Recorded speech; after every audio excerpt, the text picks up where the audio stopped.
পালস্তীন ইউনিয়নে পূর্বনডুবিয়া অনেক বাঙন কবলিত এলাকা। আমাদের পালস্তীন ইউনিয়নে কাথিরিয়া মোহনপুকুর কান্দি, কাথিরিয়া খালাক ফাজি কান্দি, কাথিরিয়া সাদেক মুন্সি কান্দি, কাথিরিয়া মধুমন্দর কান্দি, এই কয়েকটা গ্রাম নদী গর্ভে মোটামুটি অনেক বিলীন হয়ে গেছে এবং নদীর ঝুঁকিপূর্ণ অবস্থায় আছে।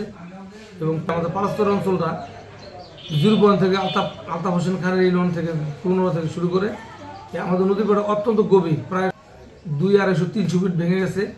গতকালকে রাত্রে 3টা থেকে আবার ভাঙন শুরু হয়েছে। এই ভাঙন শুরু হয়েছে কাথিরা মোহনপুর কান্দি পশ্চিম প্রান্তে, মানে আলতাফ হোসেন খান পুরনো ইউনিয়নের পূর্ব অঞ্চলে আমাদের পালস্তরের পশ্চিম অঞ্চলে এটা বর্ডার সাইড 0 যেটাকে আমরা বলি। এই কাথিরা মোহনপুর কান্দি ওই অঞ্চলে 5-7টা ঘর রাত 3টা বাজে ভাঙন শুরু হয়েছে। তারা ঘর সরেও সারতে পারে নাই। সকলের মাইকিং করে যোগাযোগ করে তাদের বাড়ি অন্যত্র সরে নিয়েছেন। ভিটে বাড়ি বিলীন হয়ে গেছে। আমাদের ইউনো মহোদয়কে অবগত করা হচ্ছে। ইউনো মহোদয় আমার আশ্বাস দিচ্ছে আজকে হয়তো সে কাজে ব্যস্ত, হয়তো বা দুপুরের নাগাদ আসতে পারে, বিকালে এসে দেখবে। দেখে স্রোত পানিও বৃদ্ধি পাচ্ছে, এ কারণে হয়তো ভাঙনটা সৃষ্টি হতে পারে। গ্রামে প্রায় 1000-এর মতো ঝুঁকিপূর্ণ অবস্থা আছে। 4টা গ্রাম অনেক লোক বসবাস করে, প্রায় 1000-1200 লোক বসবাস করে।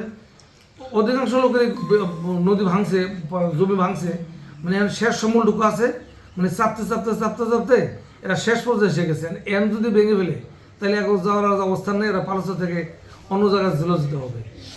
0 পয়েন্টে পালেশ্বর এবং পূর্বনাডুবা প্রায় 8-10টা বাড়ি বিলীন হয়ে গেছে। মানুষ এখন নদী ভাঙার জন্য খুবই অসহায় আছে। সরকারের কাছে আমাদের দাবি যেমনি হোক এটাকে বন্ধ করার জন্য তড়িগতিতে কিছু কাজ করতে হবে।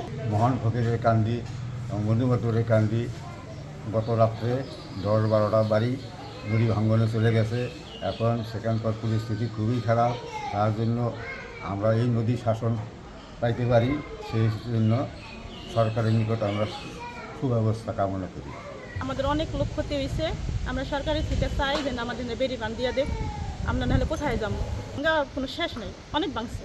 আমাকে অনেক ক্ষতি হইতেছে, আমাকে একটা বেরিবান হইলে আমরা একটু শান্তিতে থাকতে পারি। খুবই কষ্ট হয়ে যেতেছে থাকতে লেগে। পালেরচর এবং পূর্বনাডুবার মাঝামাঝি যে পৈলন মোল্লার ওই সীমান্তে গতকালকে ওখানে প্রায় 10 থেকে 15টা বাড়ি একেবারে নদীতে বিলীন হয়ে গেছে। আমরা এটা সরজমিনে দেখে আসছি এবং এই পদ্মা নদীর আগ্রাসে আমাদের প্রায় শতাধিক বাড়ি এবং হাজার হাজার মানুষের এখানে বসবাস, তারা আতঙ্কের মধ্যে আছে।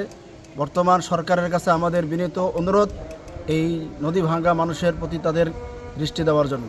গতকালকে পৈলানমোলা থেকে শুরু করে আমাদের বর্তমান চেয়ারম্যান আবুল হোসেন ফরাজির বাড়ি পর্যন্ত নদীতে যেভাবে মোটামুটি 1 থেকে 15টা বাড়ি প্রায় বিলীন হয়ে গেছে। এর ঊর্ধ্বে ভাঙানোর যেই পরিস্থিতি, আমাদের আকুল আবেদন অতি তাড়াতাড়ি আমাদের এই নদী ভাঙ্গন থেকে যদি রক্ষা না করে তাহলে আমার মনে হয় আগামীতে আমাদের পুরা পালেশ্বর ইউনিয়ন বিলীন হয়ে যেতে পারে। এই সরকারের কাছে আমাদের চাওয়া।